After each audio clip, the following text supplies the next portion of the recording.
In this video, we are going to apply the method that we confirmed in the last video of finding the inverse of a matrix, but we are going to use it to determine that a matrix is not invertible.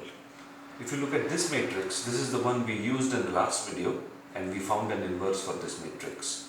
Now I just made a small change. Everything is the same except that this 4 has become 5. I am going to apply the same method to this matrix and let's see where it goes. Okay, so 1, 2, 0, 3, 1, 5, 1, 0, 2, and we are going to tag along these 3 vectors as before. 0, 0, 1, and we are going to work on trying to reduce this to the reduced row echelon form. Okay, so the first pivot is in place. Let's zero these out. R2 minus 3R1, R3 minus R1, 1, 2, 0, 1, 0, 0. R2 minus 3R1, this becomes 0, this becomes minus 5, this stays 5. R2 minus 3R1, this is minus 3, this stays 1, this stays 0. And R3 minus R1, minus 2, this stays 2.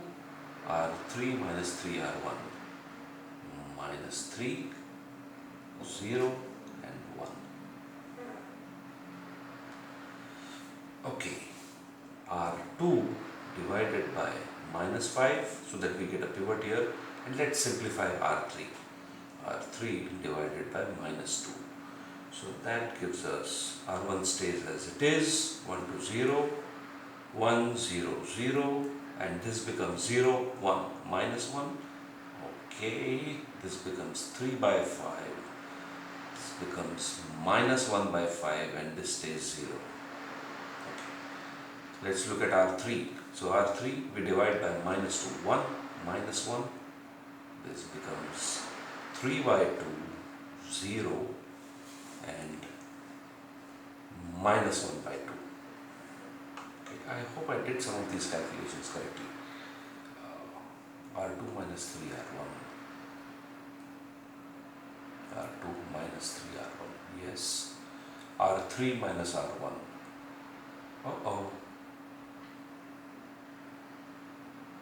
R3 minus R1, so this is minus 1.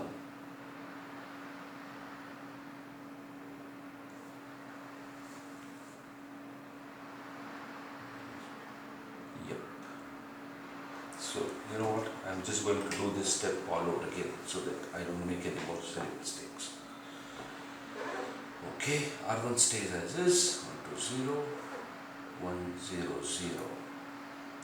R2 divided by minus 5, 1, minus 1, 3 by 5, minus 1 by 5, 0. And this is minus 2, so 1, minus 1, 1 by 2, 0, minus 1 by 2. Very good. Okay. So we got 2 pivots, let's clear these to become 0. So R1 minus 2, R2, R3 minus R2. Okay. R1 minus 2, R2. This stays 1, this becomes 0, this becomes 0 minus 2 twice of 1, minus 1, so that's 2. This becomes 1 minus twice of 3 by 5, which is minus 1 by 5. This becomes 0 minus twice of 1 by 5, which is minus 2 by 5, and this stays as is, 0 minus 2 twice of 0. Good. Okay. R2 stays as is, 0, 1, minus 1, minus 3 by 5, minus 1 by 5, and 0. And R3 minus R2, this stays as is, this becomes 0, this becomes 0, and this becomes half minus 3 by 5, which is equal to 5 minus 6, minus 1 by 10. Okay, this becomes 0 minus of minus 1 by 5 is 1 by 5, and this becomes minus half minus 0, which is minus half. Okay, now the third pivot has hit a 0, we stop our algorithm here, we can't go any further, and now we try to interpret the solution. As usual, we start with the last row, and what we find is, we have three conclusions here. We have a conclusion 0 equal to minus 10. If you remember that what we are really trying to do is, this is, I just want to reiterate what we said in the earlier video: A, B, C, D, E, F, G, H, I. We are trying to find these values such that this product works out to this. So given that, in the context of ABC variables, we reach the conclusion 0 is equal to minus 10. In the context of DEF, we have reached the conclusion that 0 is equal to 1 by 5. And in the context of GHI, we have reached the conclusion 0 is equal to minus half. These conclusions are not possible. We have done this a few times earlier, okay? Which means there is no solution. There are no solutions for these three equations. Remember, these are three equations. No solutions for values of A, B, C, D, E, F, G, H, I.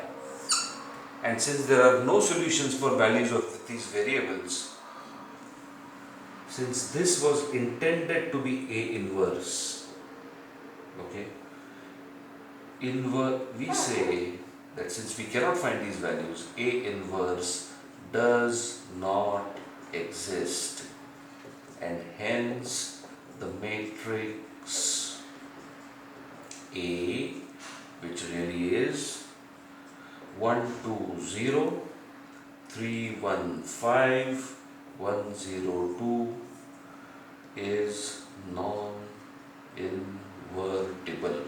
So in effect, what we did this time was we applied the method to find an inverse. We reached an absurd point where we cannot find, where we prove that no solution exists for these values, and hence we conclude that this matrix is non-invertible. Okay, but I just want to continue a bit, to show you something, right?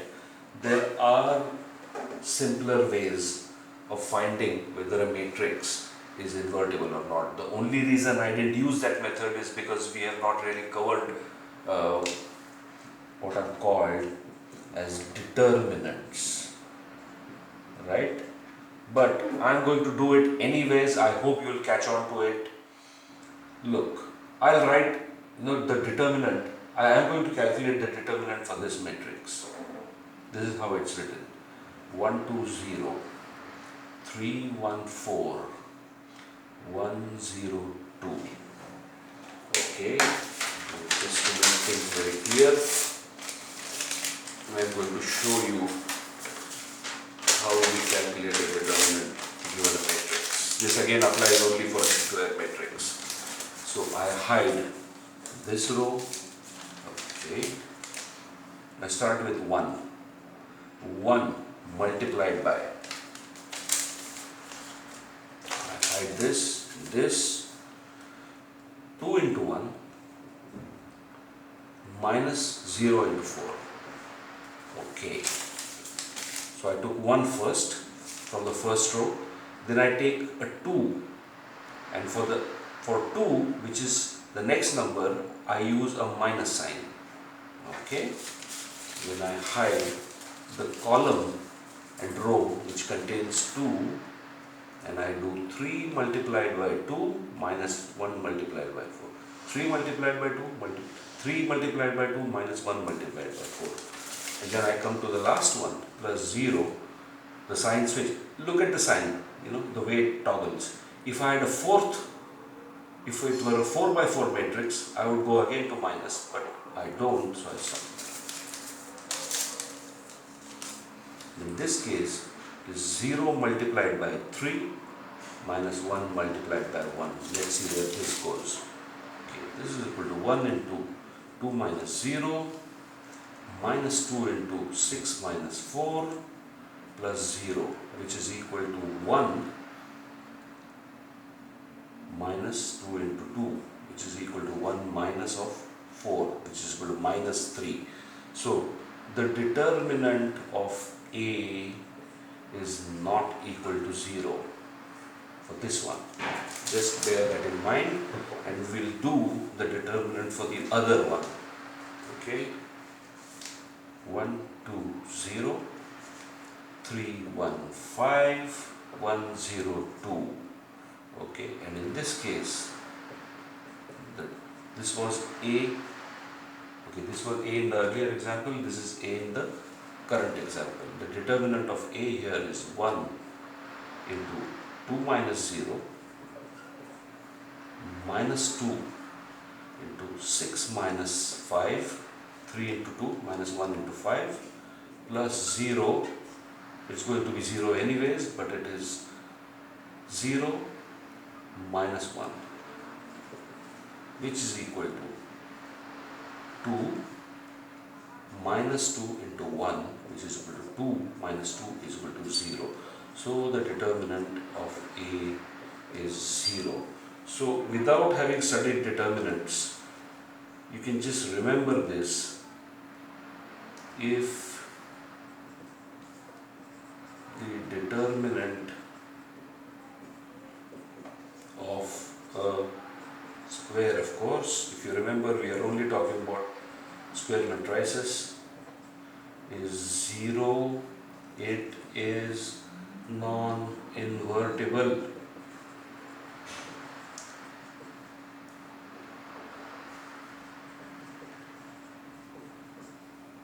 If determinant of the matrix is not equal to 0, it is invertible. So this is a really nifty trick you can use. You can calculate the determinant, and only if it is non-zero do you need to go through the laborious process of finding the inverse. Just one more thing, that I want to cover here is, and this is the part, I guess, where we start making correlations with linear algebra. Okay? Now, I set up these two matrices, right?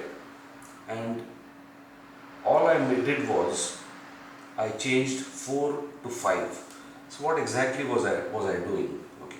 So when I set up this matrix,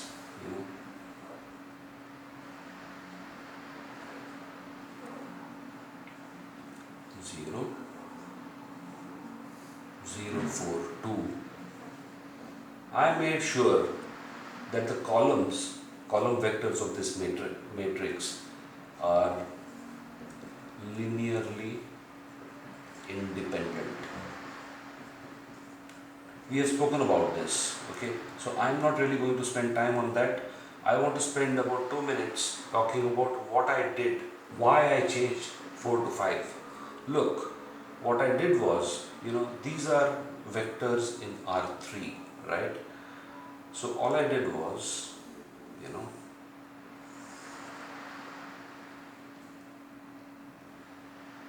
1, 3,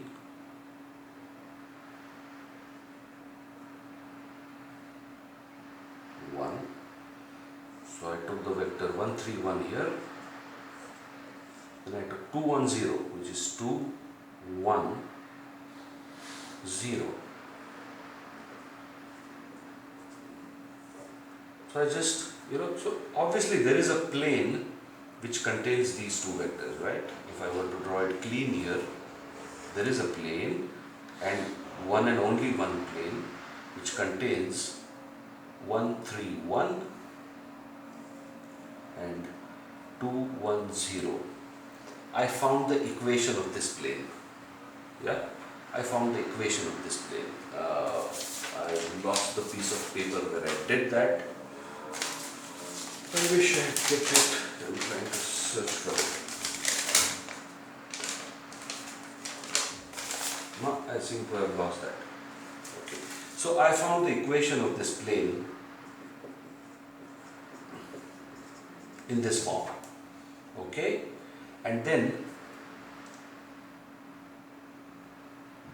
I knew that 0, 4, 2 does not satisfy the equation of this plane because these three vectors are linearly independent. Think about this.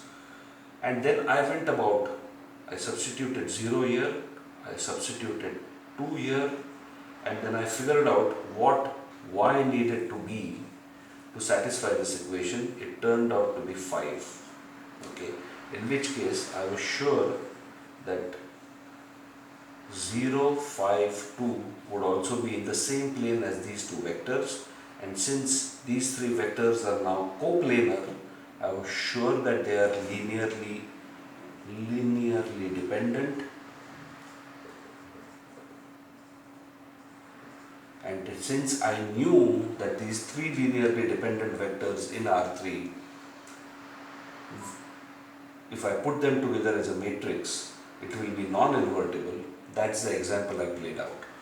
I know this was a bit complex, or we have not really made the correlation between inverse of a matrix and linear algebra, but this was just a quick preview. Hopefully I'll be able to do a video later. If you remember in an earlier video, I said that one of the things we needed to do was to tie inverse of a matrix into linear algebra. Hopefully I will do a video after this, but this one I really need to stop here because I think it's been a while. I hope this was useful for you.